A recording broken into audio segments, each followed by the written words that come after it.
నమస్తే. Welcome to defence rounder.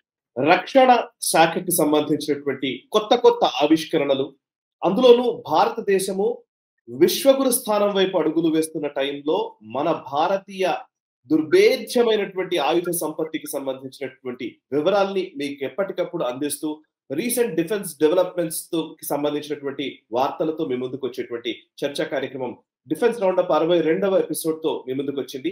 ఈ వారంలో జరిగినటువంటి రీసెంట్ డెవలప్మెంట్స్ గురించి, డిఫెన్స్ కి సంబంధించినటువంటి అప్డేట్స్ గురించిన వివరాలు తెలియజేయడానికి, విశ్లేషించడానికి ప్రస్తుతం మనతో ఉన్నారు defence and international affairs expert మామిడి గిరిధర్ గారు. ప్రస్తుతం వారితో మాట్లాడదాం.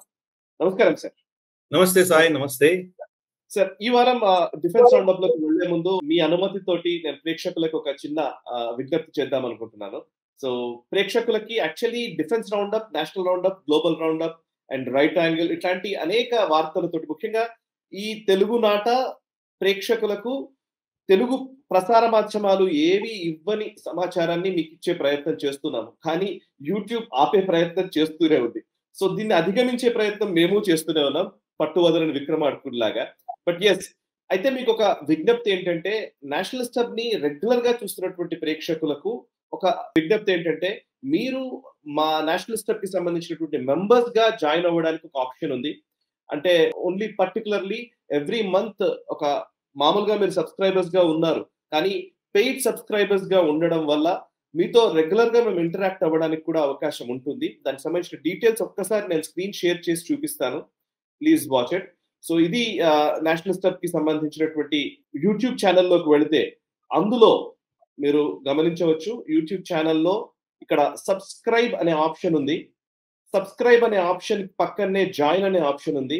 మీరు జాయిన్ అనే ఆప్షన్ ని కనుక క్లిక్ చేస్తే ఇలాంటి ఒక పేజ్ వస్తుంది. దాంట్లో level 1, level 2, level 3, level 4, level 5 ఇట్లా 5 లెవెల్స్ లో మీరు మంత్లీ సబ్స్క్రిప్షన్స్ రూపంలో మీరు ఒక మెంబర్స్ గా జాయిన్ అవ్వచ్చు.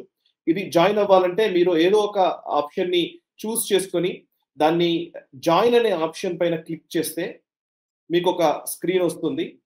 ఆ స్క్రీన్ లో పేమెంట్ గేట్వేకి ఇది రౌట్ చేయబడుతుంది. సో పేమెంట్ గేట్వేలోకి వచ్చినప్పుడు మీరు యూపీఐ పేమెంట్స్ ద్వారా కూడా చేయవచ్చు. ఫోన్ పే కావచ్చు, లేకపోతే గూగుల్ పే ద్వారా కూడా చేసే ఆప్షన్ ఉంది. యూపీఐ పేమెంట్ క్యూఆర్ కోడ్ చేయాలంటే బై అని నొక్కగానే ఇక్కడ మీకు క్యూఆర్ కోడ్ వస్తుంది. క్యూఆర్ కోడ్ ద్వారా మీరు పేమెంట్స్ చేయవచ్చు. ఇది మంత్లీ పేమెంట్స్ లాగా కూడా మీరు పెట్టడానికి ఆస్కారం ఉంది. సో దట్ మాకు ఎవ్రీ మంత్ మేము చేస్తున్నటువంటి ప్రయత్నానికి సంబంధించి రెగ్యులర్ గా ఫాలో అవుతున్నటువంటి నేపథ్యంలో మీరు నిజంగా మాకు సపోర్ట్ చేయాలనుకుంటే ప్లీజ్ సబ్స్క్రైబ్ టు అస్.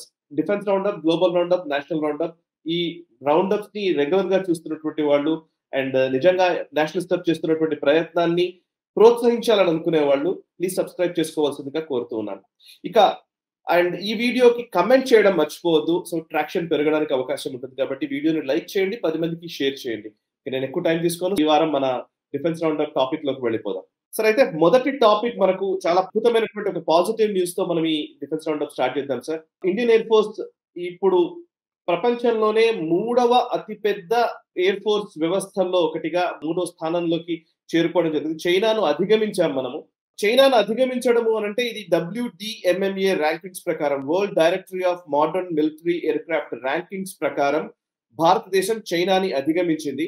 సరే, ఎయిర్ క్రాఫ్ట్స్ పరంగా చూస్తే వాళ్ళు ఎక్కువ ఎయిర్ క్రాఫ్ట్స్ వాళ్ళ దగ్గర ఉండవచ్చు, తక్కువ ఎయిర్ క్రాఫ్ట్స్ మన దగ్గర ఉండొచ్చు. కానీ ఆ ఎయిర్ క్రాఫ్ట్స్ ని లేదా ఫైటర్ జెట్స్ ని ఉపయోగించే విధానాలు, లేకపోతే మనకున్నటువంటి ఇండియన్ ఎయిర్ ఫోర్స్ పనితనము, వాళ్ళ సామర్థ్యాన్ని బేరీస్ వేసుకుని ర్యాంకింగ్స్ ఇస్తే గనక యుఎస్ తర్వాత రష్యా ఉంటే, రష్యా తర్వాత భారత్ చేరుకుంది. చైనా 4వ స్థానానికి పరిమితం అవుతుంది.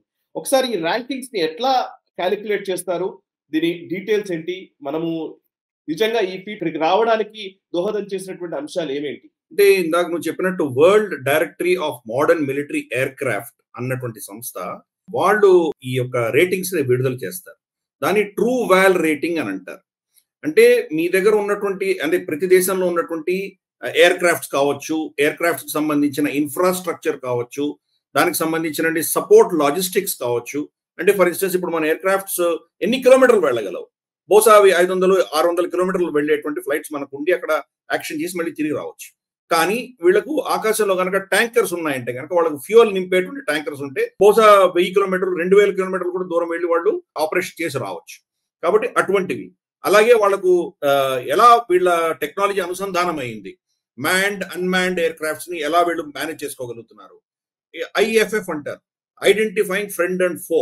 అంటే వాళ్ళ దగ్గర ఉన్న అస్త్రాలు ఎలా శత్రువుని ఐడెంటిఫై చేసి, ఫ్రాక్టర్సైడల్ అంటారు, వాళ్ళ ఎయిర్ క్రాఫ్ట్స్ వాళ్ళే షూట్ డౌన్ చేసుకోకుండా వాళ్ళు ఎలా ఆపరేట్ చేయగలరు, ఎంత ఎఫెక్టివ్ గా వీళ్ళు యూటిలైజ్ చేయగలరు, ఇవన్నీ కూడా పరిగణనలో తీసుకుని వాళ్ళు ఒక ర్యాంకింగ్ ఇస్తారు. ఆ ర్యాంకింగ్ ఏ దేశంలో ఎన్ని ఎయిర్ క్రాఫ్ట్స్ ఉన్నాయనే అంశం ఆధారంగానే ఉండదు. అది మీరు చూస్తే కనుక చైనా 3733 ఎయిర్ క్రాఫ్ట్స్ వాళ్ళ దగ్గర ఉన్నాయి. మన దగ్గర చూస్తే దాని కంపారిజన్ గా రఫ్లీ 1716 మన దగ్గర ఉన్నాయి. కాబట్టి వాళ్ళలో ఆల్మోస్ట్ సగం ఉన్నాం మనం.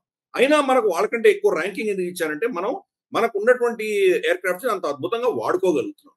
దీంట్లో విడ్డూరమైన విషయం ఏంటంటే నువ్వు చెప్పినట్లు మనకంటే కింద ఉన్న దేశాలు ఉన్నాయి. అఫ్ కోర్స్ మనకంటే పైన మనకు అమెరికా ఉన్నది. అమెరికా అఫ్ కోర్స్ వాళ్ళది చాలా అద్భుతమైనటువంటి సిస్టమ్, వాళ్ళకి ప్రపంచవ్యాప్తంగా ఉన్నది. ఈ ట్రూ వాల్ రేటింగ్ లో వాళ్ళకు 242.9 స్కోర్ ఈ సంస్థ ఇచ్చింది అమెరికా. అదే రష్యాకు 114.2 స్కోర్ వాళ్ళకి ఇచ్చింది. తర్వాత నెక్స్ట్ స్థానంలో మనం వచ్చాము, 69.4 మనకి ఇచ్చారు. చైనాకి 63.8, కొద్దిగా మార్జిన్ మనకంటే తక్కువ వాళ్ళు చూపించారు. దీని తర్వాత వచ్చింది జపాన్ 58.5 ఉంది. అంటే జపాన్ యాక్చువల్గా అసలు పవరే కాదు. జపాన్ ని తర్వాత జర్మనీని కంప్లీట్ గా వాళ్ళ డిఫెన్స్, వాళ్ళ రక్షణ రంగానికి సంబంధించి అంతా కూడా అమెరికా కంట్రోల్ చేస్తుంది. అయినా షిన్జో ఆబే వచ్చిన తర్వాత వీళ్ళు పుంజుకుంటున్నారు కాబట్టి ఇప్పుడు 58 పాయింట్లో వాళ్ళు ఉన్నారు. తర్వాత ఇజ్రాయెల్ 56.3, చిన్న దేశం కాబట్టి వాళ్ళకి కావాల్సిన రిక్వైర్మెంట్స్ చాలా తక్కువ, వాళ్ళకు ఉన్నటువంటి శత్రువులు పెద్ద పెద్ద శత్రువులు కాదు కాబట్టి వాళ్ళకి కూడా 56.3. అయినా అంత చిన్న దేశమైనా ఇంకా పెద్ద పెద్ద దేశాలతో పోల్చి చూస్తే వాళ్ళు ఆ స్థానంలో ఉన్నారు. నెక్స్ట్ వచ్చేది ఫ్రాన్స్ 55.3. ఫ్రాన్స్ మనకు రఫైల్స్ ఇచ్చింది, అలాగే మనకు జగ్వార్లు ఉన్నాయి మన దగ్గర, ఇలా చాలా మన దగ్గర కొనుక్కున్నాం. అయినా మన రేటింగ్ ఫ్రాన్స్ కంటే ఎక్కువ రేటింగ్ మనకి ఇచ్చారు. సో అందుకని మనం చూస్తే కనుక దీంట్లో మీ దగ్గర ఏ అస్త్రాలు ఉన్నాయన్నది ఒకటే కారణం కాదు, దాన్ని మీరు ఎలా యూటిలైజ్ చేసుకోగలుగుతారో, దానివల్ల మీరు ఎటువంటి అవుట్పుట్ తీసుకురాగలుగుతున్నారు, దీని ఆధారంగా వాళ్ళు నిర్ణయిస్తారు. ఫర్ ఇన్స్టెన్స్ మన దేశంలో మనకు తెలుసు MiG-21 లాంటి 1960s లో ఉన్నటువంటి ఎయిర్ క్రాఫ్ట్ కూడా మనం వాడి F-16 most modern air craft మనం కొట్టగలిగాం మనం. కాబట్టి ఆ మొత్తం ప్రోటోకాల్స్ అన్ని కూడా ఆ దేశం యొక్క క్షమతను మనం చూపిస్తాయి. ఇప్పుడే కాదు, 1965 లో కావచ్చు, 1971 లో కావచ్చు, పాకిస్తాన్కి మనకంటే చాలా సుపీరియర్ ఎయిర్ క్రాఫ్ట్స్ ఉండేవి, అయినా మనం కొట్టగలిగాం మనం. ఎందుకంటే మనకు ఉన్నటువంటి ట్రైనింగ్, మనకు శత్రువుని బాగా అర్థం చేసుకుని ఎలా హ్యాండిల్ చేయాలన్నది మనకు ఆ ట్రైనింగ్ లో దాన్ని మనం హ్యాండిల్ చేయగలం. అందుకని మనకు అభినందన్ అంత అద్భుతంగా పాత almost second generation air craft దాన్ని వాడి 4th జనరేషన్ ఎయిర్ క్రాఫ్ట్ అని కొట్టగలిగాడు. ఈ రేటింగ్స్ అవి చెప్తున్నాయి ఎలా ఎయిర్ ఫోర్సెస్ అనేవి ఎలా వాళ్ళ శక్తిని, వాళ్ళ క్షమతను, వాళ్ళ యాక్యురసీని, వాళ్ళ ఎఫెక్టివ్నెస్ ఎలా ఉంటాయి అన్నది ఈ రేటింగ్స్ చెప్తున్నాయి. ఎస్పెషల్లీ మనకు ఆపరేషన్ సింధూర్ లో చూసాం మనం ఎన్ని వైవిధ్యమైనటువంటి ఎయిర్ క్రాఫ్ట్స్ ఉన్నాయి మన దగ్గర. రష్యన్ ఎయిర్ క్రాఫ్ట్స్ ఉన్నాయి, తర్వాత మనకు USA నుంచి కొన్ని హెలికాప్టర్స్, కొన్ని అసెట్స్ మన దగ్గర ఉన్నాయి. భారతదేశంలో తయారు చేసినటువంటి తేజస్ ఉంది, మనకు రఫైల్స్ ఉన్నాయి, మనకు జగువార్స్ ఉన్నాయి. ఇలా ఎన్నో వైవిధ్యమైనటువంటి ఎన్నో దేశాల నుంచి తెచ్చుకున్నటువంటి ఇవన్నీ కూడాను ఎలా ఎఫెక్టివ్ గా అనుసంధానం చేయగలిగాం మనం, అనుసంధానం చేసి దాన్ని ఎలా వాడుకోగలిగాం. కాబట్టి దాని ఆధారంగా రేటింగ్స్ ఉన్నాయి. అఫ్ కోర్స్ మనం రష్యా కంటే కూడా మనం తక్కువ రేటింగ్ లోనే ఉంటాం ప్రస్తుతానికి, ఎందుకంటే అఫ్ కోర్స్ వాళ్ళకు ఉన్నటువంటి పెద్ద దేశం కాబట్టి వాళ్ళు చాలా థియేటర్స్ చాలా ఉన్నాయి వాళ్ళకి. అమెరికాకి వ్యతిరేకంగా వాళ్ళు కొన్ని అసెట్స్ పెట్టాలి, చైనాకి వ్యతిరేకంగా పెట్టాలి, యూరోప్ కి వ్యతిరేకంగా పెట్టాలి. కాబట్టి వాళ్ళ నంబర్స్ ఎక్కువ, వాళ్ళ ఎఫెక్టివ్నెస్ ఎక్కువ, ప్లస్ పైపెచ్చి మనం వాళ్ళ దగ్గర కొంటున్నాం. కాబట్టి వాళ్ళ టాప్ ఎండ్ టెక్నాలజీ మనకి ఏమి ఇవ్వలేదు. ఫర్ ఇన్స్టెన్స్ Su-57 కానీ ఇటువంటివి, టోపోలోవ్ లాంటివి, వాళ్ళవి ఏమంటారంటే మనకు బాంబర్స్, మనకు అమెరికాలో B-2 బాంబర్స్ ఉన్నటువంటి బాంబర్స్ రష్యాలో కూడా చాలా ఉన్నాయి. సో అవన్నీ మన దగ్గర లేవు.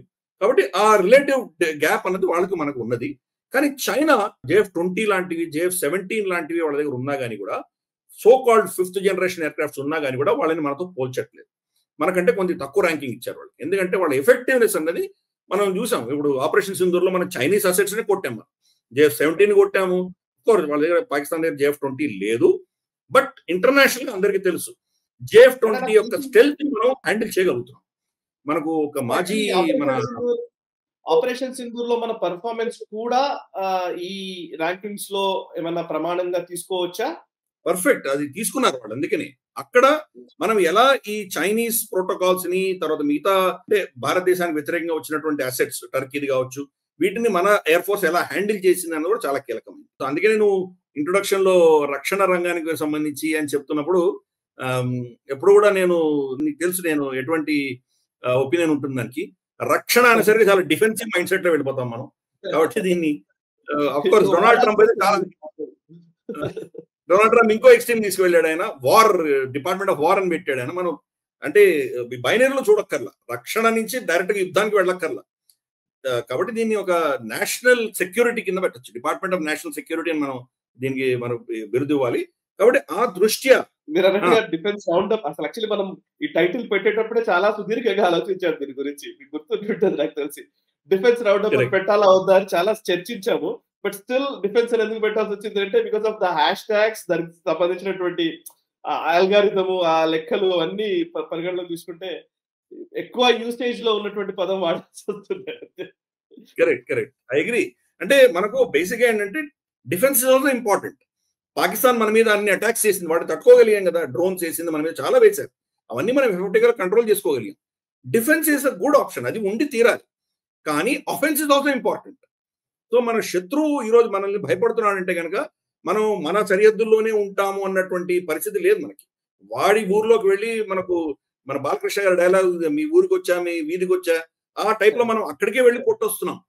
కోర్ పంజాబ్ లో కొట్టాం. అందుకని వాళ్ళు ఈరోజు భయపడుతున్నారంటే దానివల్ల అది మన శక్తి.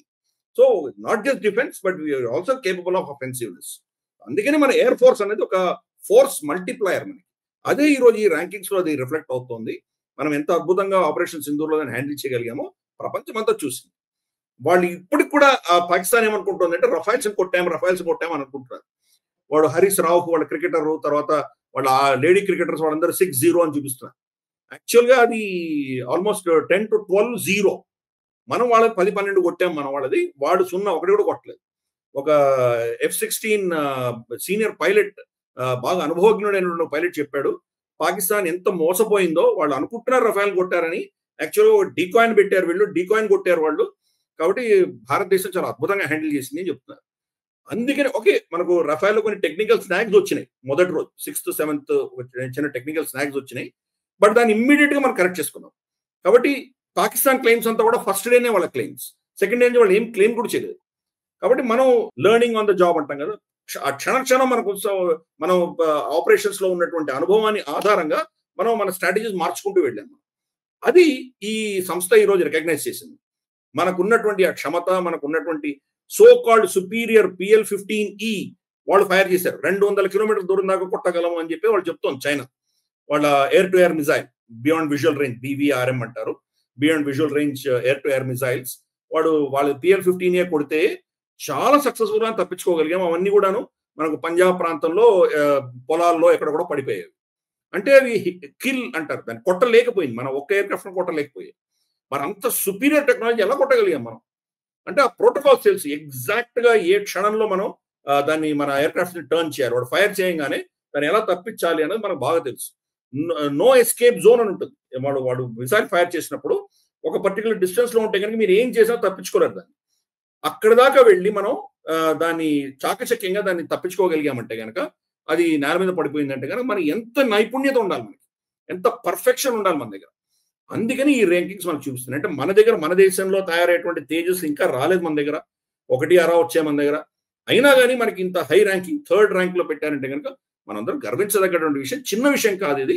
మన ఇండియన్ ఎయిర్ ఫోర్స్ యొక్క నైపుణ్యత, వాళ్ళ ప్రొఫెషనలిజం, వాళ్ళకు ఉన్నటువంటి అనుభవం, వాళ్ళకి చేస్తున్నటువంటి ట్రైనింగ్, ఇది నిజంగా చాలా అద్భుతం. ప్రజలకు అసలు అర్థం కావట్లేదు మనం ఎంత ఏ స్థాయిలో ఉన్నాం.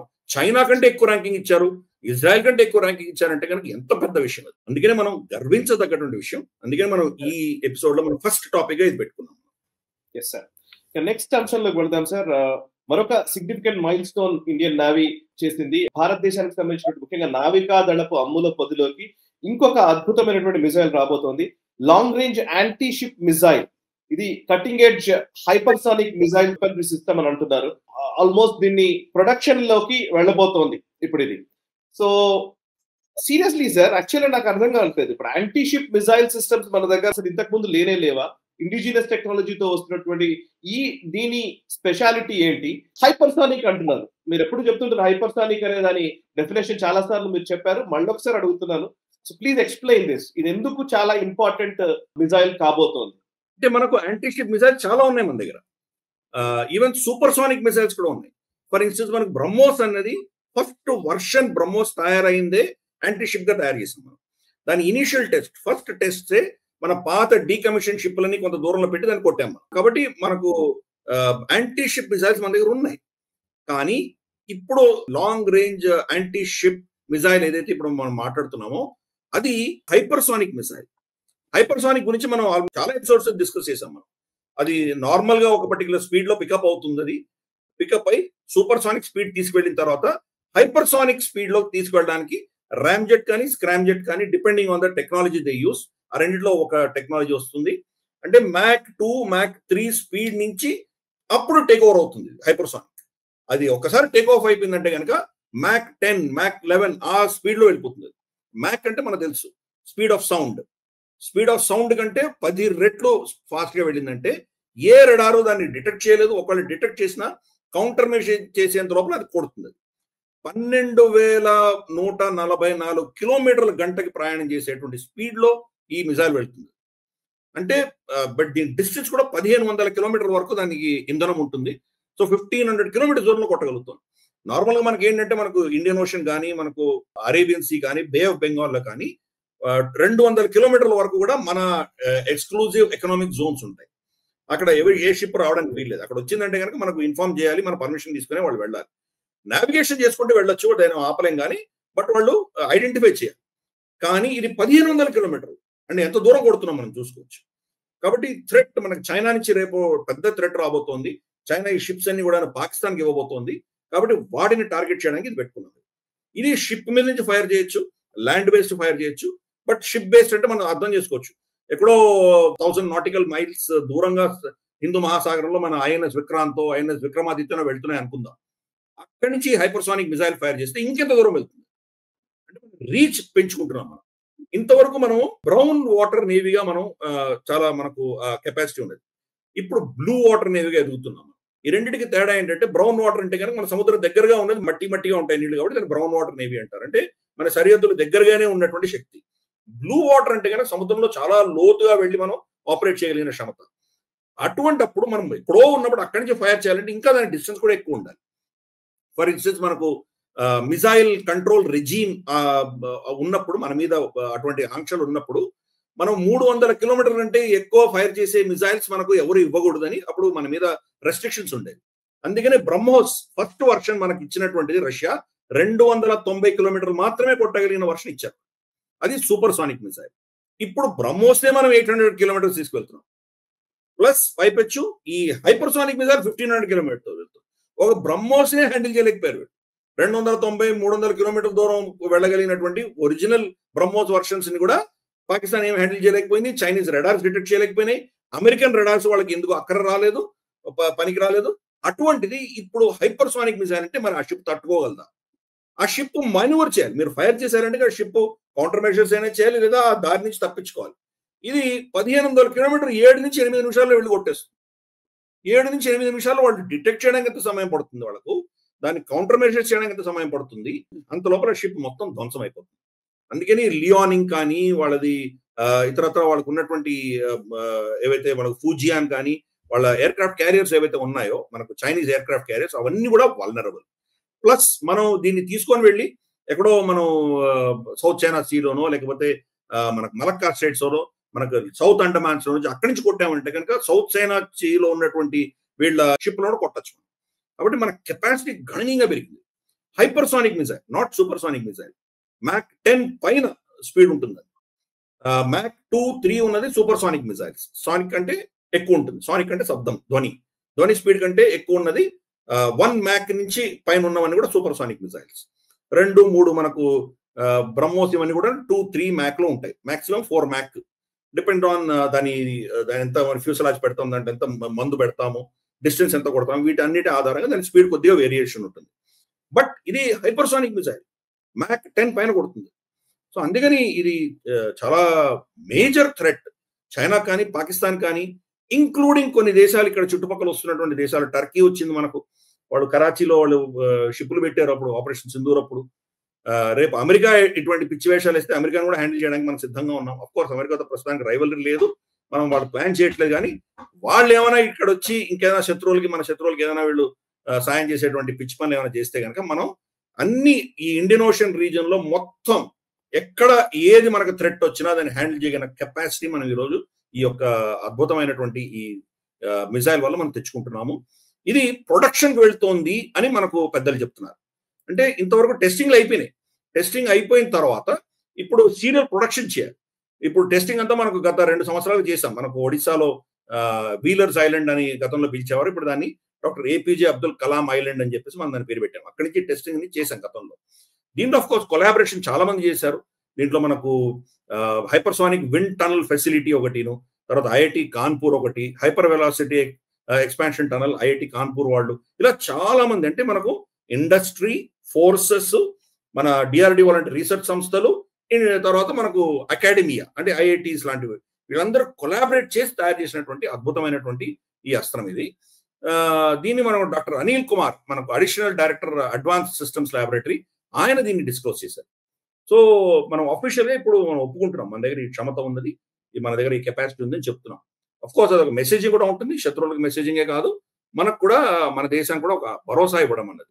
అందుకనే మోదీ గారు దీపావళి రోజు ఐఎన్ఎస్ విక్రాంత్ లో ఆయన స్పెండ్ చేసి వచ్చారు. ఆయన ఎందుకు చేశారంటే కనుక ఆ మెసేజ్ వెళ్తుంది, నేవీ మనది ఎంత పటిష్టమైంది, నేవీ ఇంకా బరిలో దించలేదు ఆపరేషన్ సింధూర్లో.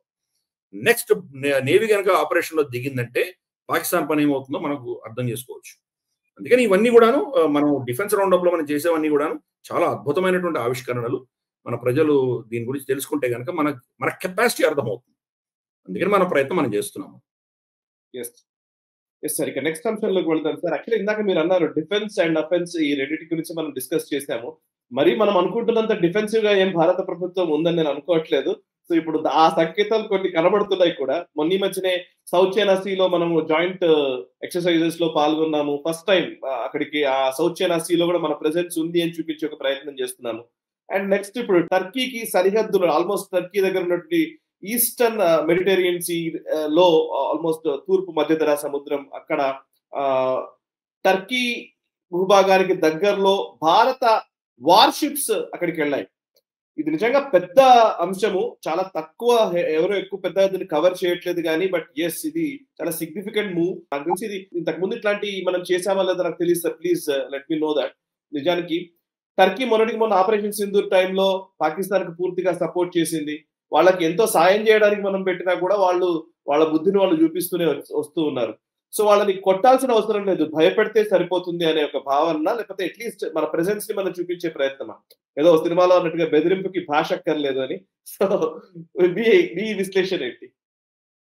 కరెక్ట్. దీంట్లో మేజర్ షిఫ్ట్ మనం చూడాలి. నువ్వు అన్నట్టు మనం మినిస్ట్రీ ఇంకా డిఫెన్స్ అని పేరు పెట్టినా కానీ కూడా క్రమేపీ మనము డిఫెన్స్ దాటి మన ఫోర్స్ ప్రొజెక్షన్ అనేది మొదలు పెట్టాము.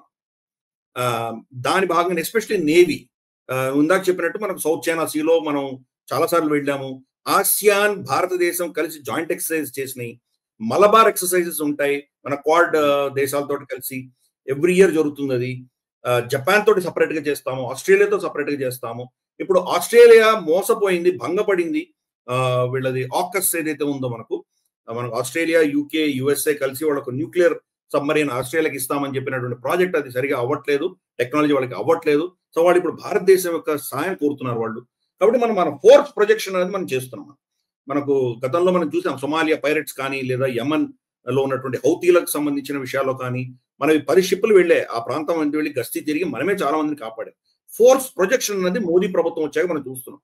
అంతకు ముందర అడపదడప ఉండినాయి. ఫర్ ఇన్స్టెన్స్ రాజీవ్ గాంధీ గారు మన నేవీని పంపించి అక్కడ మాల్డీవ్స్ లో వాళ్ళు కూ చేసి వాళ్ళ ప్రభుత్వాన్ని తీసేస్తే కనుక మనం వెళ్ళి వాళ్ళని రక్షించాం, గయూమ్ని రక్షించాం, మళ్ళీ ఆ ప్రభుత్వాన్ని రెస్టార్ చేశాం. అలాగే మనకు ఐపీకేఎఫ్ ఉన్నప్పుడు మన నేవీ కూడా అక్కడ సాయం చేసింది, అక్కడ పనిచేసింది శ్రీలంకలో. ఇటువంటివి చిన్న చిన్న సంఘటనలు తప్పితే మేజర్ గా ఫోర్స్ ప్రొజెక్షన్ చేయలేదు గతంలో. మోదీ ప్రభుత్వం వచ్చిన తర్వాత చేస్తున్నాం. దానికి కారణం ఏంటంటే మనం ఇప్పుడు 4th లార్జెస్ట్ ఎకానమీగా ఉన్నాం. మనం పెద్దగా పెరిగే కొద్దీ మన ఇంట్రెస్ట్ మనం కాపాడుకోవాలి, మన సప్లై చైన్స్ మనం కాపాడుకోవాలి. ఎవడో సోమాలియా పైరట్స్ వచ్చేసి మన ఆయిల్ ట్యాంకర్స్ ని, మన ఎక్స్పోర్ట్ ఇంపోర్ట్ చేసుకుంటున్న గూడ్స్ ని వాడు హైజాక్ చేస్తే కనుక మన శక్తిహీనులై మనం ఉండలేం కదా అక్కడ. అందుకని ఈ షిప్పింగ్ లైన్స్ అన్ని కూడా మనం ప్రొటెక్ట్ చేయాల్సిన ఆవశ్యకత మనకు వస్తుంది. రేపు third largest economy, second largest economy ఆ స్థాయికి మనం ఎదిగినప్పుడు ఇంకా ప్రపంచంలో అట్లాంటిక్, పెసిఫిక్ ఈ ఓషన్స్ అంతా కూడా మనం ఫోర్స్ చూపించాల్సి వచ్చినటువంటి ఆవశ్యకత రావచ్చు. అప్పుడు దానికి నాంది పలికారు. ఇప్పుడు దానికోసమే మనం ఈ పనులన్నీ చేస్తున్నాం. ఈ ఎపిసోడ్ అంతా మనం నేవీ మీద ఎక్కువ ఫోకస్ పెడుతున్నాం. ఎందుకు కారణం అంటే మనం ఫోర్స్ ప్రొజెక్షన్ చేస్తున్నాం. అంతేకాదు కొన్ని దేశాలకు మనం మన సబ్మెరీన్స్ వెళ్తున్నాయి. మనకు ఆసియాన్ దేశాల్లో 2-3 దేశాలకు మన సబ్మెరీన్స్ వెళ్ళొచ్చాయి. అంటే మనం చైనాకి క్లియర్ మెసేజ్ ఇస్తున్నాం.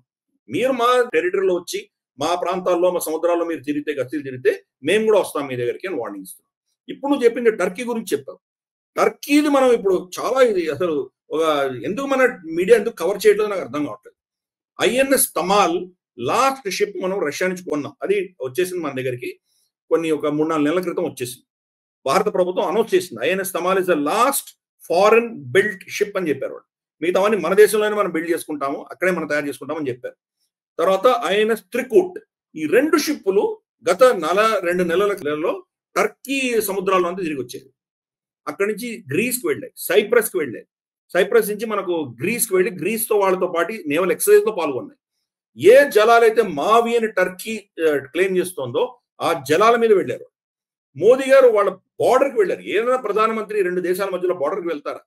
మోదీ గారు సైప్రస్ లో టర్కీ కబ్జా చేసుకున్నటువంటి ప్రాంతం ఎదురుగా కొండ మీద వాళ్ళ బోర్డ్స్ అని ఉండగా అక్కడికి వెళ్ళి చూసిచ్చారు. అంటే డైరెక్ట్ గా టర్కీని మనం బెదిరిస్తున్నాం. ప్రతిసారి యునైటెడ్ నేషన్స్ లో మనకు వ్యతిరేకంగా, కాశ్మీర్కి వ్యతిరేకంగా అతను పిచ్చికూతలు కూస్తాడు, మనం చూసాము.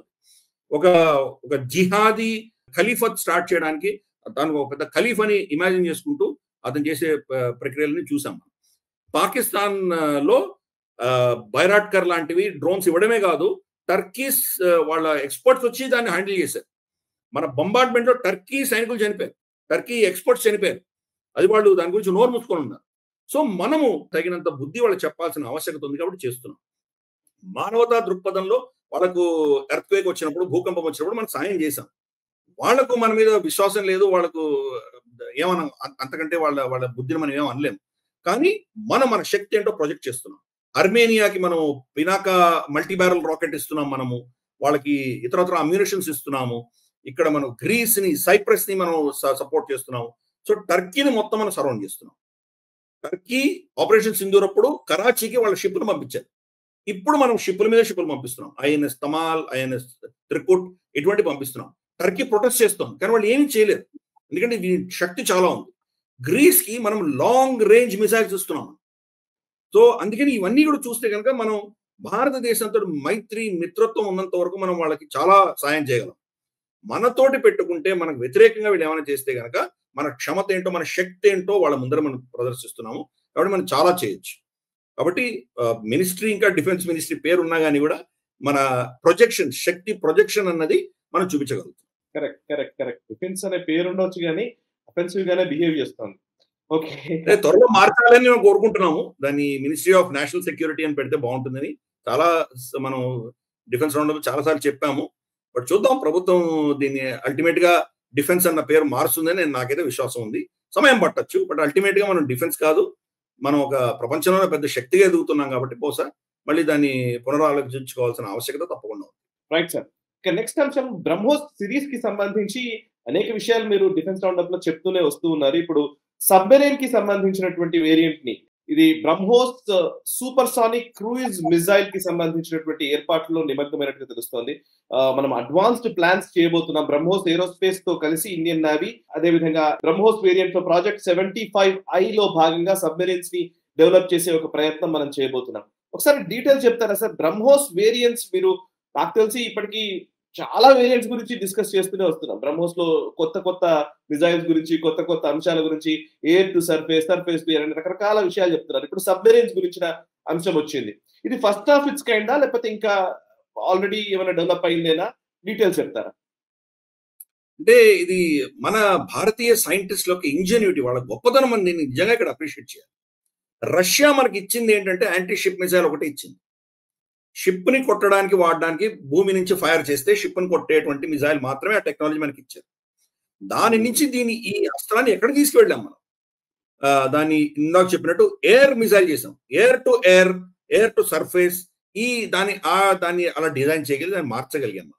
అందుకనే ఈ రోజు మనం అక్కడ పాకిస్తాన్ లో మనం ఆపరేషన్ సింధూర్ అప్పుడు కొట్టినవన్నీ కూడా షహబాజ్ షరీఫ్ కూడా అంటున్నాడు, నేను స్విమ్మింగ్ పూల్ నుంచి బయటకు వచ్చేసరికి బ్రహ్మోస్ వచ్చి నన్ను కొట్టాయని చెప్తున్నాడు. సో అందుకని ఒక air to air or air to surface మనం దాన్ని తయారు చేయగలిగాం. Ship to land, ship to air ఇవి కూడా తయారు చేయగలిగాం. కానీ సముద్రం లోపల ఉన్నటువంటి సబ్మెరీన్ నుంచి ఫైర్ చేయడం మనకు వాళ్ళకి ఆ టెక్నాలజీ ఉంది, దాన్ని మార్చొచ్చు, దానికి చేయొచ్చు, కానీ ఇంతవరకు మనం అది చేయలేదు. ఇప్పుడు చర్చలు జరుగుతున్నాయి. దానికి కొన్ని మనకు రెస్ట్రిక్షన్స్ ఉన్నాయి. ఎందుకంటే సముద్రం నుంచి ఫైర్ చేసేటప్పుడు దాని ప్రోటోకాల్స్ వేరేలాగా ఉంటాయి, నీటి మట్టంలోంచి ఫైర్ చేసేటప్పుడు. ఎందుకంటే ఆ ఫైర్ చేసేటప్పుడు సముద్రం నీళ్లు మనకు సబ్మరీన్ లోపలికి వచ్చేసినాయంటే కానీ సబ్మరీన్ మునిగిపోతుంది. కాబట్టి దానికి లాక్ షట్ చేయాలి, ఒక్క బొట్టు నీళ్లు కూడా లీక్ అవ్వకుండా ఇది ఫైర్ అవ్వాలి. ఫైర్ అవుతున్నప్పుడు అది దానికి ఏమంటారంటే రికాయిల్ అంటారు. ఆ రికాయిల్ తగిలినప్పుడు స్టెబిలైజేషన్ కనుక పోయిందంటే కనుక మొత్తం సబ్మరీనే బ్లాస్ట్ అయిపోతుంది. ఇంతవరకు ఉన్నటువంటి టార్పీడోస్ లాంటివి పెద్ద పెద్ద టార్పీడోస్ ఏవైతే ఉన్నాయో దానికి ఒక ప్రోటోకాల్ ఉంటుంది, దాని సైజు, దాని ఫైరింగ్ రేంజ్, దానికి కావాల్సిన ప్రోటోకాల్స్. అంటే సరిగ్గా అది ఫైర్ చేసినప్పుడు అది ల్యాచ్ ఓపెన్ అవ్వాలి, అది వెళ్ళిపోగానే ఒక్క చుక్క నీళ్ళు రాకుండా అది క్లోజ్ చేయాలి. సో ఇటువంటి ప్రోటోకాల్స్ అన్ని దానికి టార్పీడోస్ లాంటివి స్పెషల్ గా సబ్మరీన్ ఫైర్డ్ మిజైల్స్ కి అటువంటి ప్రోటోకాల్స్ ఉంటాయి. ఇది land based or air based కాబట్టి దీంట్లో అటువంటి ప్రోటోకాల్స్ లేవు సూపర్సానిక్. కాబట్టి దాని యొక్క టెక్నాలజీ బ్రహ్మోస్ ఏరోస్పేస్ ఉన్నటువంటి టెక్నాలజీ సబ్మరీన్ లో పెట్టడానికి ఇప్పుడు చర్చలు జరుగుతున్నాయి. దాంట్లో ఏమైందంటే మన పాత సబ్మరీన్స్ ఏవైతే ఉన్నాయో దానికి మిసైల్ ఫైర్ చేసేటువంటి సైలోస్ ఏవైతే ఉంటాయో దాని సైజ్ కానీ, దాని ప్రోటోకాల్స్ కానీ, దాని ఇంటిగ్రేషన్ కానీ బ్రహ్మోస్ ఫిట్ అవ్వవు. మనకు ఉన్నటువంటి అకులా క్లాస్ కానీ, మనకు ఇద్దరు డీజిల్ బేస్డ్ కానీ, రష్యా నుంచి తెచ్చుకున్నటువంటివి ఇవన్నీ కూడాను పాతవి కాబట్టి దాంట్లో పెట్టడం చాలా కష్టం. ఒక ప్రాజెక్ట్ 75I పేరిట మెజగన్ డాక్స్ లిమిటెడ్, తర్వాత మనకు టిసెన్ క్రాప్ అని చెప్పేసి ఒక జర్మన్ కంపెనీ, వాళ్ళ టెక్నాలజీ మెజగన్ డాక్స్ లో తయారు చేస్తున్నారు. సో దీని దృష్ట్యా మనం తయారు చేయబోతున్నటువంటి సబ్మరీన్స్ అన్నింటిలో కూడా బ్రహ్మోస్ అని పెట్టే ప్రోటోకాల్స్ ఇప్పుడు డిఆర్డిఓ, తర్వాత మనకు నేవీకి సంబంధించినటువంటి వాళ్ళు, ఇండస్ట్రీ మనకు మెజగన్ డాక్స్ లిమిటెడ్ లాంటి వాళ్ళు, తర్వాత ఎక్స్టర్నల్ పార్ట్నర్స్ టిసెన్ క్రాప్ లాంటి వాళ్ళు వీళ్ళందరూ చర్చిస్తున్నారు.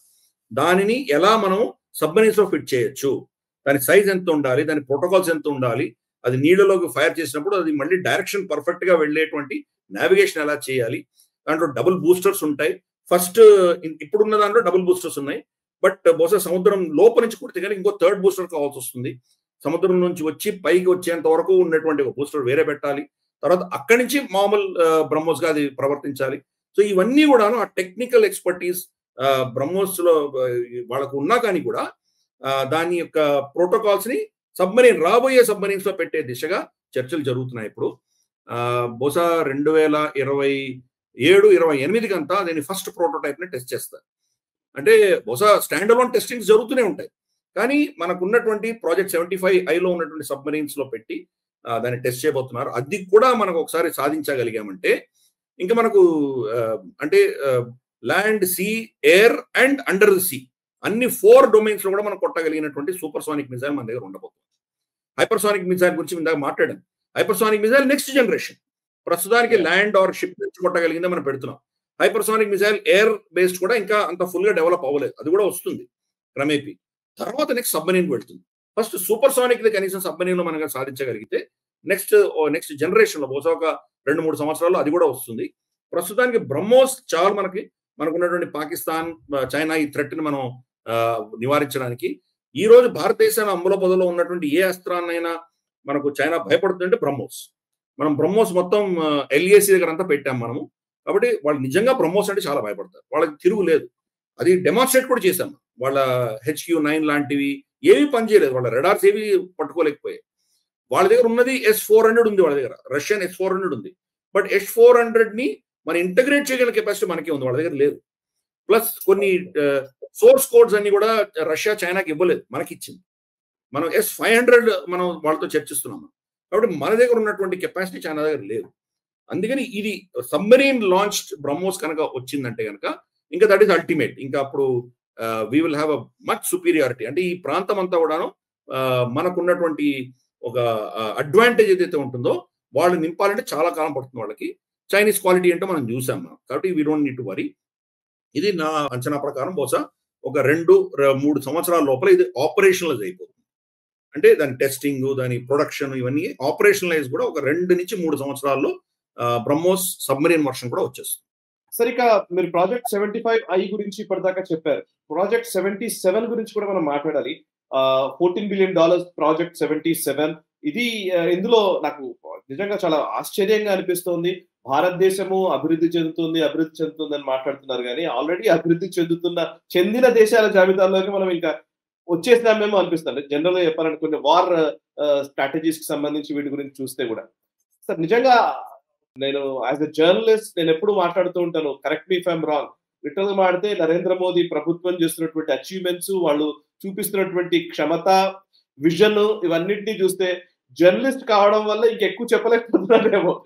పూర్తిగా బీజేపీ గురించే చెప్తున్నాడు అనే పరిస్థితి వస్తుందేమో. నిజానికి బీజేపీ చెప్పాల్సినవి కానీ లిటరల్లీ ఇది ప్రాజెక్ట్ 77 గురించి ఖచ్చితంగా మీరు ఎక్స్ప్లెయిన్ చేయాలి సార్.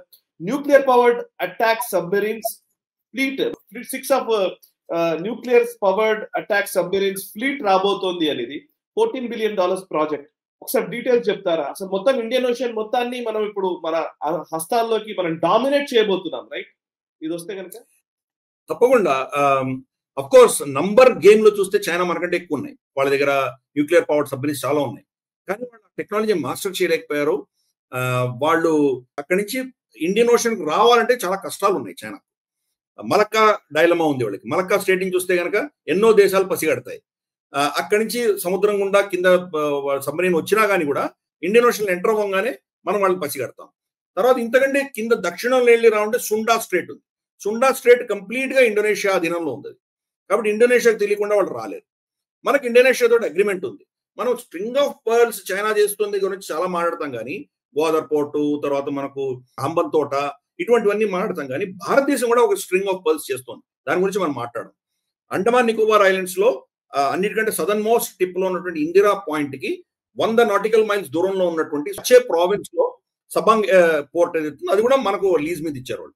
సో అందుకని మనం చాలా స్ట్రాటజిక్ లొకేషన్స్ లో మనం కూడా ఉన్నాం. మాల్డేవ్స్ లో అగలిగా అన్నటువంటి మనకు ఒక ఐలాండ్ లో మన సబ్మరీన్ హంటర్ ఎయిర్ క్రాఫ్ట్స్ పెట్టుకున్నాం మనం. మనకు తర్వాత సెయిషల్స్ లో మనకు కొన్ని అక్కడ మన లిజనింగ్ పోస్ట్స్ ఉన్నాయి. ఒమాన్ డుకామ్ పోర్ట్ మనకి ఇచ్చారు. కాబట్టి మనం కూడా మన ఈ ఇండియన్ ఓషన్ లో చాలా మనకు అసెట్స్ ఉన్నాయి. కాబట్టి ఈ ప్రాజెక్ట్ 77 అన్నది మన స్ట్రాటజిక్ సబ్మరీన్స్ అంటే న్యూక్లియర్ పవర్ తోటి నడిచేటువంటి సబ్మరీన్సే కాకుండా న్యూక్లియర్ వెపన్స్ కూడా ఫైర్ చేయగలిగినటువంటి సబ్మరీన్స్. అంటే న్యూక్లియర్ ఫ్యూయల్, న్యూక్లియర్ అటాక్ కూడా జరుగుతుంది. ఈ రెండు కెపాసిటీ అనేది చాలా పెద్ద విషయం. చైనాకు మనకంటే నంబర్ లో ఎక్కువ ఉన్నా కానీ కూడా వాళ్ళకి శత్రువులు చాలా ఉన్నారు. కాబట్టి అన్ని భారతదేశమే డిప్లాయ్ చేయలేరు. మనకున్న ఏకైక శత్రువు చైనా. పాకిస్తాన్ మనకు అసలు లెక్కనే లేదు. పాకిస్తాన్ వరి అవ్వక్కర్లేదు. కాబట్టి చైనాని కౌంటర్ చేయడానికే ఇవి వస్తున్నాయి. కాబట్టి ఇండో పెసిఫిక్ రీజియన్ లో డామినేషన్ మనది పెరగబోతుంది. అమెరికా యొక్క ప్రెజెన్స్ ఇక్కడ తగ్గుతోంది. వాళ్ళ ఇంట్రెస్ట్లు తగ్గుతున్నాయి. వాళ్ళు ఈ డిఫెన్స్ మీద ఖర్చు పెట్టేది తగ్గిపోతోంది. క్రమేపీ వాళ్ళు ఒక విత్డ్రాయింగ్ అంటే అంతర్ముఖత్వంలో వెళ్తున్నటువంటి శక్తిగా మనకు కనిపిస్తుంది క్రమేపీ అమెరికా. అటువంటిప్పుడు ఈ గ్యాప్ వచ్చిందంటే కనుక ఏవో శక్తులు అక్కడ వచ్చి ఆక్యుపై చేస్తాయి. అందుకని మనకు ఒక ఆపర్చునిటీ ఉంది. కాబట్టి దాని దృష్ట్యా మనం ఇది చేస్తున్నాం. పైపెచ్చి మనకి ఇది విశాఖపట్నం పోర్ట్ లో ఉన్నటువంటి కన్స్ట్రక్షన్ వాళ్ళు చేస్తున్నారు. ఇనీషియల్ గా 2 సబ్మరీన్స్ $4.7 బిలియన్ వర్త్ వాళ్ళు చేస్తున్నారు అక్కడ. అది స్ట్రాటజీగా మనం చూస్తే కనుక అక్కడ చాలా అసెట్స్ మనకు విశాఖపట్నం చుట్టూతున మనం దీనికి నేవీకి సంబంధించి చాలా అసెట్స్ పెట్టుకున్నాం అక్కడ. జస్ట్ దానికంటే కొద్దిగా కొన్ని ఒక 70-80 కిలోమీటర్ల దక్షిణాన రాంబెల్లి అని చెప్పేసి మనం సముద్రం లోపల గుహ పెట్టుకున్నాం. దాని గురించి డీటెయిల్ గా మనం డిఫెన్స్ రౌండప్ లో గతంలో కొన్ని ఎపిసోడ్స్ క్రితం మనం చర్చించాం కూడా. ఆ రాంబెల్లి అని న్యూక్లియర్ సబ్మరీన్స్ పెట్టుకోవడానికి. ఇప్పుడు న్యూక్లియర్ సబ్మరీన్స్ కొన్ని నెలలు, కొన్ని సంవత్సరాలు కావాలంటే వాడు సముద్రంలో ఉండొచ్చు. కానీ ప్రాబ్లం ఏంటంటే అక్కడ మనకు అక్కడ దాంట్లో ఉన్న సిబ్బందికి బహుశా వాళ్ళకి ఆహారం కావాల్సి రావచ్చు. ఆహారం కావాల్సినప్పుడే వాడు బయటికి రావాలి. సో రాంబెల్లి అటువంటి మనం ఫెసిలిటీస్ పెట్టుకున్నప్పుడు సముద్రంలోనే వస్తారు. సముద్రంలోనే వాళ్ళు ఆహారం అంతా రీప్లేస్ చేసుకొని సిబ్బందిని రీప్లేస్ చేసి మళ్ళీ సముద్రంలోనే వెళ్ళిపోతుంది. అంటే ఈ ప్రాజెక్ట్ 77 లో రాబోతున్నటువంటి సబ్మరీన్స్ సూర్యుడిని చూడకుండా వాళ్ళు మొత్తం జీవితం గడపచ్చు. రాబోయే 20-30 సంవత్సరాలు ఆ సబ్మరీన్స్ సముద్రం నుంచి పైకి రాకుండా దాన్ని మనం మేనేజ్ చేయొచ్చు. అటువంటి కెపాసిటీ పెట్టుకుంటున్నాం. ఇప్పుడున్న సబ్మరీన్స్ అన్ని కూడా కొంతకాలంగానే బయటికి రావాలి. డీజిల్ సబ్మరీన్స్ అయితే తొందరగా వస్తాయి. ఎయిర్ ఇండిపెండెంట్ ప్రొపల్షన్ మన దగ్గర ఏఐపీస్ మన దేశంలో ఇప్పుడు తయారు చేసుకుంటున్నాం. కాబట్టి కొంత ఎక్స్టెండ్ చేయొచ్చు. న్యూక్లియర్ పవర్ సబ్మరీన్స్ కొన్ని రష్యా నుంచి మనం లీజుకు తెచ్చుకున్నాం, అది మళ్ళీ రిటర్న్ చేసాము. మన దగ్గర ఉన్నటువంటి న్యూక్లియర్ సబ్మరీన్ న్యూక్లియర్ ఫ్యూయల్ ఏదైతే ఉందో దాని న్యూక్లియర్ ఫ్యూయల్ కి సంబంధించిన రియాక్టర్స్ మన బాబా అటామిక్ రీసెర్చ్ సెంటర్ ఏదైతే ఉందో వాళ్ళు నేవల్ వర్షన్స్ వాళ్ళు డిజైన్ చేస్తున్నారు. కాబట్టి ఈ ప్రాజెక్ట్ 77 లో మనకు థెస్సన్ క్రాప్ నుంచి తీసుకున్న టెక్నాలజీ ఒకటైతే క్రమేపీ మనం దాన్ని ఇండిజినైజ్ చేసుకున్నప్పుడు అఫ్ కోర్స్ అమెరికాకు ఉన్నంత అది ఒక 50-60 ఏళ్ళు దాన్ని మీరు ఓపెన్ కూడా చేయనక్కర్లేదు. కానీ మనకు బహుశా ఒక 20-25 ఏళ్ల తర్వాత దాన్ని ఓపెన్ చేసి మళ్ళీ దాని ఇంజిన్ రీహాల్ చేసి మళ్ళీ పెట్టేటువంటి ఒక టెక్నాలజీ, కనీసం నెక్స్ట్ బెస్ట్ టెక్నాలజీ మన దగ్గర మనం తెచ్చుకుంటున్నాం. అందుకని ఈ ప్రాజెక్ట్ 77 అన్నది మేజర్ థ్రెట్. ఈ ప్రాంతం అంతా కూడాను నేవల్ సూపర్ పవర్ అన్నది ఎవరు అని రుజువు చేయడానికి ఇది మనకు చాలా ఫోర్స్ మల్టిప్లైర్ అవ్వబోతోంది. Of course already Indian ocean లో భారతదేశమే ప్రైమరీ ఫోర్స్. అది ఈవెన్ అమెరికా కూడా వాళ్ళకు ఏదో మనకు డియోగో గార్సియాలో అక్కడెక్కడ కొంత పెట్టుకున్నారు. కానీ మనకున్నటువంటి ఫ్లీట్, మనకున్నటువంటి రీచ్, మనం చేయగలిగినటువంటి ఆపరేషన్స్ అమెరికా కూడా ఫుల్ గా ఇక్కడ చేయలేదు. వాళ్ళు చేయాలంటే సమయం పడుతుంది.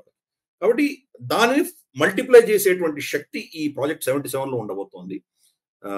కాబట్టి హోప్ఫుల్లీ మన నేవీ, మన రీసెర్చ్, మన డిపార్ట్మెంట్స్ అన్ని కూడా, అలాగే మన ఇండస్ట్రీ మెజగన్ డాక్స్ లిమిటెడ్ దాన్ని కన్సాలిడేట్ చేస్తుంది. కానీ చాలా ఇండస్ట్రీస్ అని అలైడ్ ఇండస్ట్రీస్ చాలా ఉంటాయి.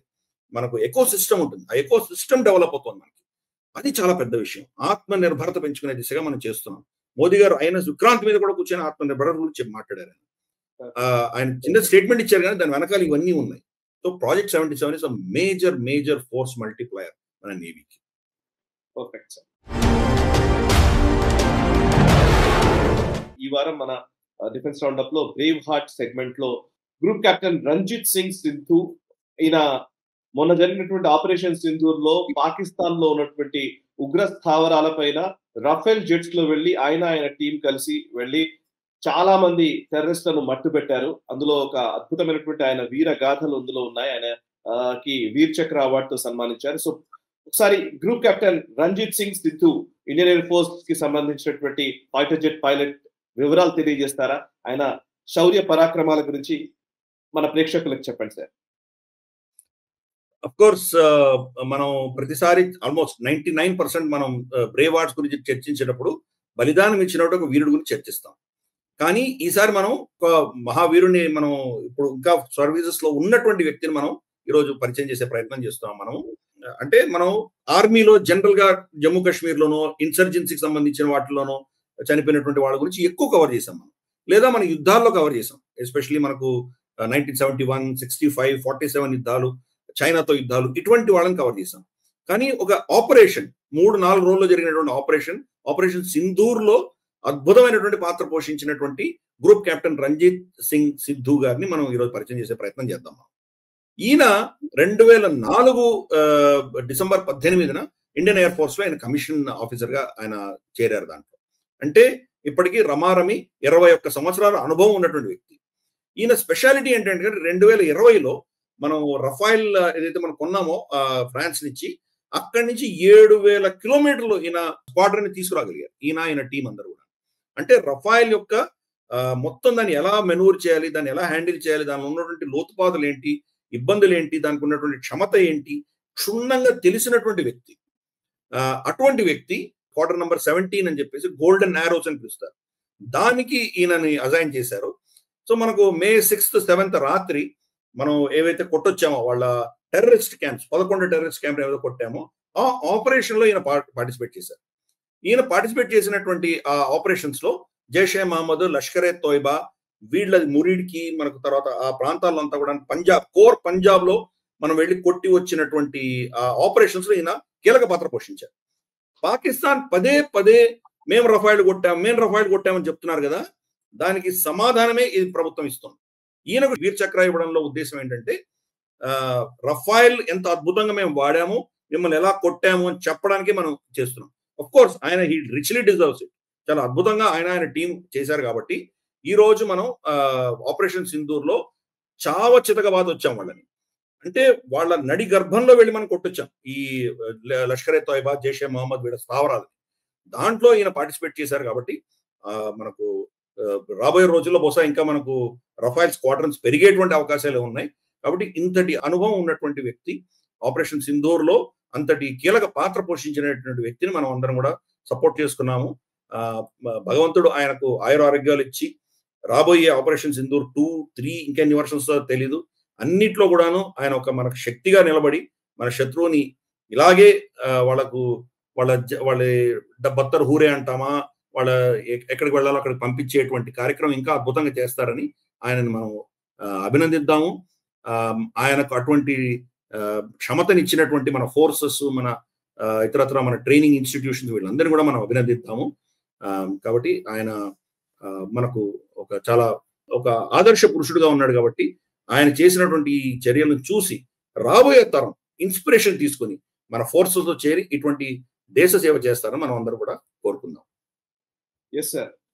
గ్రూప్ కెప్టెన్ రంజిత్ సింగ్ సిద్ధు గారికి సెల్యూట్స్ చెప్తూ మీరు కూడా మీ కమెంట్స్ లో వారి గురించి తెలియజేసే ప్రయత్నం చేయండి. సో దట్ అట్లీస్ట్ ఆయన చేసినటువంటి ఆ వీరత్వానికి, ఆయన త్యాగానికి, నిజానికి ఆయన చేసినటువంటి ఆ శౌర్య, ఆయన చూపించినటువంటి శౌర్య పరాక్రమాలకి మనం కూడా అభినందనలు తెలిపిన వాళ్ళం అవుదాం. ఇక ఈ వారం డిఫెన్స్ రౌండప్ లో నెక్స్ట్ సెగ్మెంట్ వెపన్స్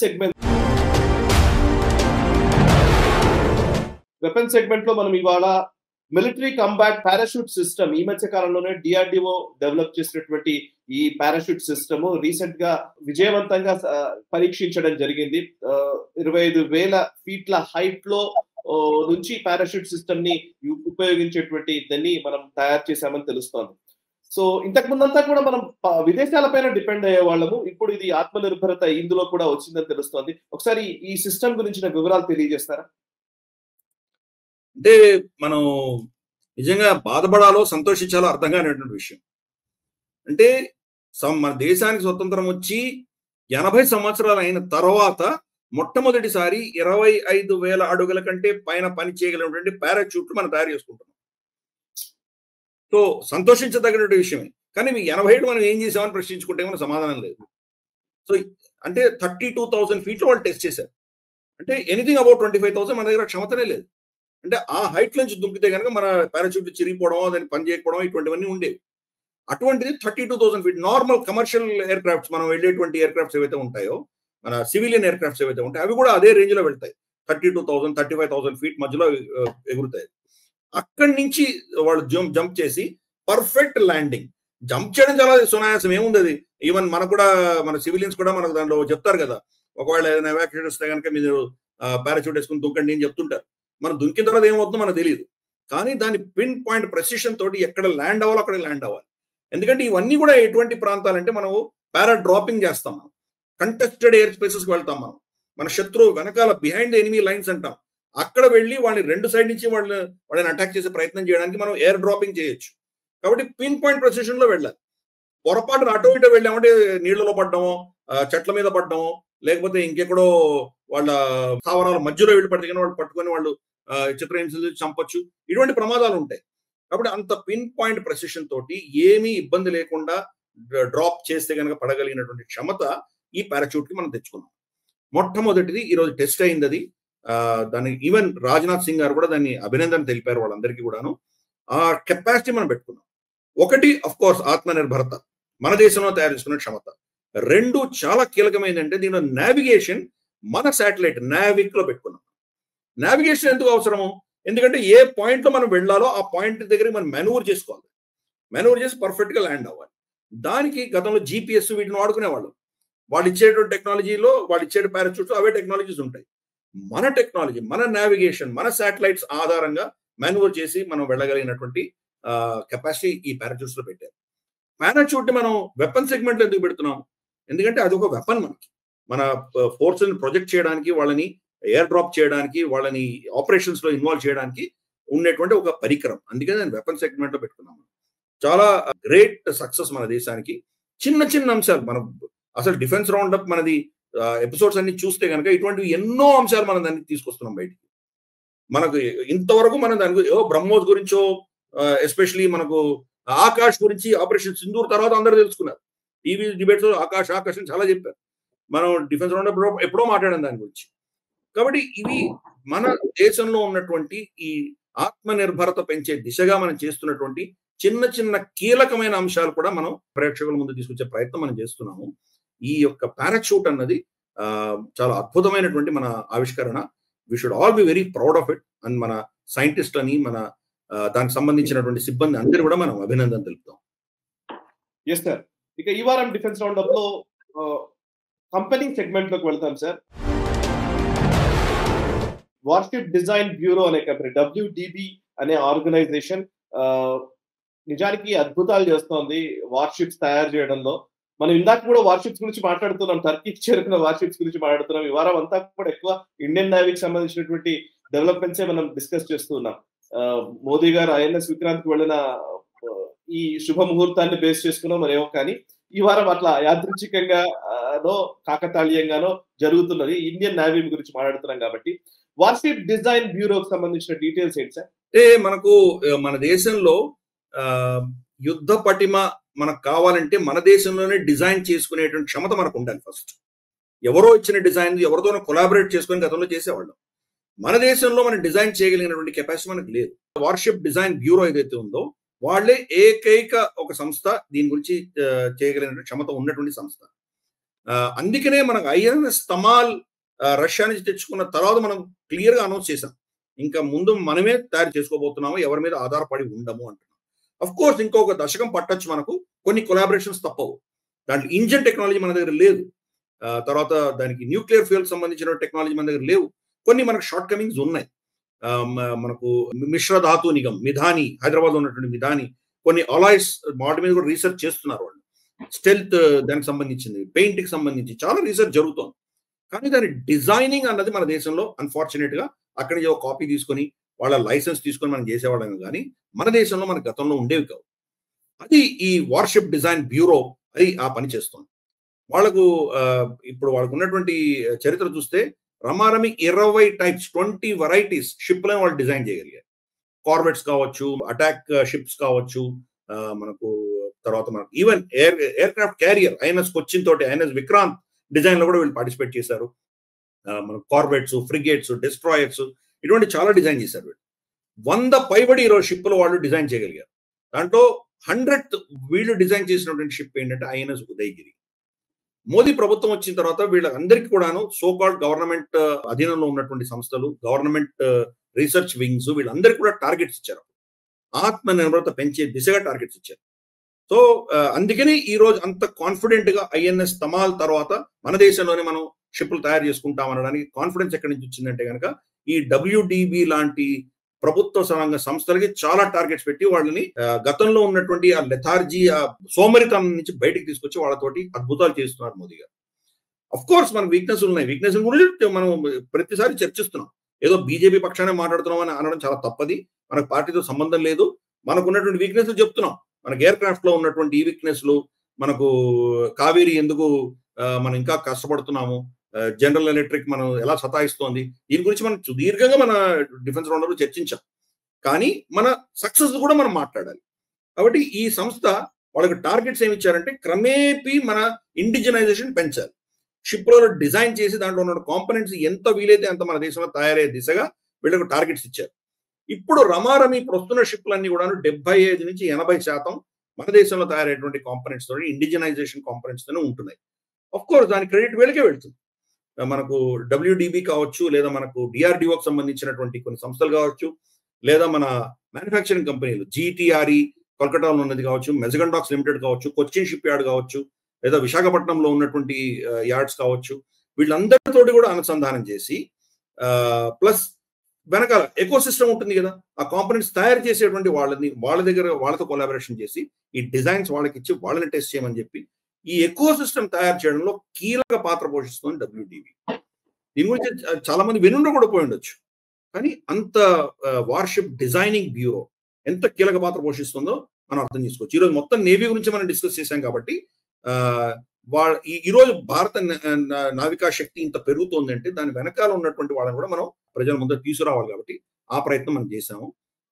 ఈ యొక్క సంస్థ ఇంకా రాబోయే రోజుల్లో ఇండిజినైజేషన్ క్షమత పెంచి, మనలో ఎకో సిస్టమ్ పెంచి, మనమే ఒక శక్తిగా పెరిగి ఎక్స్పోర్ట్ కూడా చేయగలిగినటువంటి స్థాయికి ఎదిగేటువంటి భారతదేశానికి వీళ్ళు చాలా కీలక పాత్ర పోషిస్తారని మనం అనుకుంటున్నాము. కాబట్టి వీళ్ళందరికీ కూడా అభినందనలు తెలుపుతాము. రాబోయే రోజుల్లో దేశమాత సేవలో ఇంకా అద్భుతాలు సృష్టించాలని మనం కోరుకుంటున్నాం. ఎస్ సార్, నిజంగా డిఫెన్స్ రౌండ్ వింటున్నప్పుడల్లా నిజంగా చాలా ఉత్తేజం వస్తుంది. ఉత్సాహం పెరుగుతుంది. మన నెక్స్ట్ జనరేషన్స్ నిజంగా ఈ ఉత్సాహాన్ని కంటిన్యూ చేయాలని నాకైతే పదే పదే అదే అనౌన్స్ చేస్తూ వస్తూ ఉన్నాను నేను. Thank you very much sir. నిజంగా చాలా విషయాలు మీరు ఎక్స్ప్లెయిన్ చేస్తూ వస్తున్నారు. Thank you sir. సో చూసారు కదా, ఇది ఈ వారం డిఫెన్స్ రౌండ్ అప్. వచ్చే వారం డిఫెన్స్ రౌండ్ అప్ లో మళ్ళీ కలుద్దాము. రక్షణ రంగానికి సంబంధించి ప్రతి వారం అత్యద్భుతమైనటువంటి సమాచారాన్ని మీ ముందుకు తెచ్చే ప్రయత్నం చేస్తున్నాము. విస్తృత పరిశోధనతో కూడినటువంటి ఈ సమాచారాన్ని ఒకే క్యాప్సూల్లో, అంటే ఒక ఎపిసోడ్ లో మీకు వారానికి సంబంధించినటువంటి అంశాలన్నింటినీ కూడా క్రోడీకరించే ఒక ప్రయత్నం నేషనల్ స్టెప్ చేస్తోంది. అఫ్ కోర్స్ ఎస్, దీన్ని ఎక్కువ మందికి చేరవేసే క్రమంలో ముఖ్యంగా యూట్యూబ్ నుంచి వస్తున్నటువంటి అవాంతరాల వల్ల కావచ్చు, రకరకాల అంశాల వల్ల అది సాధించలేకపోతున్నాము. బట్ ఎస్, అయినప్పటికీ మీరు దీన్ని షేర్ చేసే ప్రయత్నం చేయడం వల్ల కూడా ఎక్కువ మందికి, అవసరార్థులకు ఈ సమాచారాన్ని చేరవేసిన వాళ్ళు అవుతారు. ఈ వీడియోని షేర్ చేయండి, కమెంట్స్ ద్వారా మీ అభిప్రాయాలు తెలియజేయండి, వీడియోని లైక్ చేయండి.